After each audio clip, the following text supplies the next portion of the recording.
السلام مشاهدينا الكرام، مرحبا بكم معنا في هذا الفيديو ان شاء الله اللي غادي يكون على شانيل. كنا درنا لكم واحد يمكن فيديو انمار جوج على شانيل، ولكن ما كناش درنا فيها اللوينات كاملين. هذا الفيديو ان شاء الله درت لكم بزاف ديال اللوينات كما كتشوفوا معايا. هذا اللون هذا عمرنا ما صورناه لاول مره، غتشوفوا معنا حتى لوينات واحد اخرين لاول مره. كندير لكم في هذا الفيديو، هذا الفيديو ما تكون فيه كاع اللوينات ديال الشانيل جمعتهم هنا.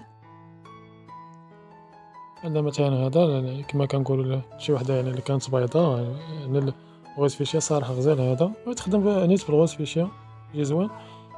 هذا كذلك، وحتى الثوب ديالو راه ما ثقلش. هذا يقدر مثلا في هذا الوقيته هذه تقدر تلبسو ودير معاه تريكو خفيف تلبسو حيت كاين البرد شويه. بالنسبه للصيف ممكن تلبسها بوحده صراحه كتجي واعره. مثلا هذا تقدر تخدمو بالبريك، صراحه يجي غزال. الخدمه ديالهم هادو في واحد شويه د الموزونه كما كتشوفوا معايا، في واحد شويه ديال الموزونه ماشي زعما شي حاجه اللي كثير. تقدر تخرج بها عاديه، ماشي بحال شحال اللي فيها السقال اللي هو الموزون مسهرجي ما تقدرش تخرج بها. هذا لا، ممكن تقدر تخرج بها. والجلابه ديال المناسبات اللي هي شي حاجه زوينه، ماشي ديال التكارفيس. هذه صراحه جلابه نقيه غزاله. العبار ديالها 2.5 على 1.5 متر. بالنسبه للخدمه ديالها تقدر دير فيها كما كنقولوا دائما القطيب، البارشمان، نص زيري. نص زيري من الاحسن نص طوق. تقدر الا بغيتي تضرب ليها الجمرات ديري تزيري، نص طوق يجي زوين. بغيتي ديري فيها القطيب ولا البارشمان راه حتى هو الصراحه يجي وما كيدي موضه ما والو. بالنسبه باش تعرفوا واحد المعلومه بالنسبه للثوب اللي كيتيري كيجبد شويه، ما كيجيش فيه الخدمه القطيب ولا البارشمان. هذا غير كمعلومه بغيت ندوز عليكم هنا. ما كيجيش فيه القطيب ولا البارشمان، الثوب اللي كيتيري شويه.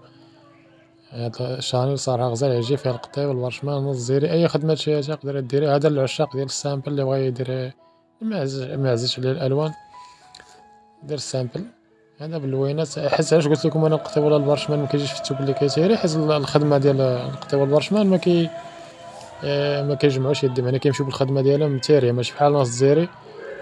بالنسبه للصنعه ديال المعلم كما كنقولوا حنا في الخياطه كيشرب يدو، كيرخي الثوب شويه كيمشي الخدمه كتجي مجموعه، ما كتجيش الجلابه مبوطه ومتيريه. بالنسبه للقطيب والبارشمان ما عندهمش هاد القضيه هذه، كيمشي دائما متيري يدو، كيجبد يدو عاد باش كيخدم.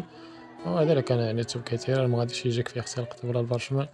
بالنسبه لهاد الشانيل هذا خدميه باش ما بغيتي، يا قطيب يا بارشمان يا نص سيري. صراحه تجيك غزاله، حتى الخدمه ديالها مضفوره واحد الطفيره زوينه. في الفيديو ما غاديش يبان لك مزيان، انا نحاول نقرب لكم الثوب شويه وغادي تشوفوا معايا، ولكن دائما الا شفتي بعينك ماشي بحال في الفيديو. والثوب ديالها ما كاين لا تكماش لا والو، زوين خفيف كما قلت لكم في الصيف ممكن تلبسوه بوحدو صراحه. ما نطولش عليكم، خليكم مع هاد اللوينات. بالنسبه دائما للتوصيل جميع المدن المغربيه، كازا 20 درهم، خارج كازا 50 درهم. عجبك شي موديل قدر يسكرين اللون اللي عجبك صيفط في الارقام اللي غادي نخلي لكم هنا. ان شاء الله الامان ديالك يوصل حتى لعندك حتى للدار باش تخلص الامانه ديالك بالصحه والراحه. نتلاقاو ان شاء الله في شي فيديو واحد اخر. السلام عليكم.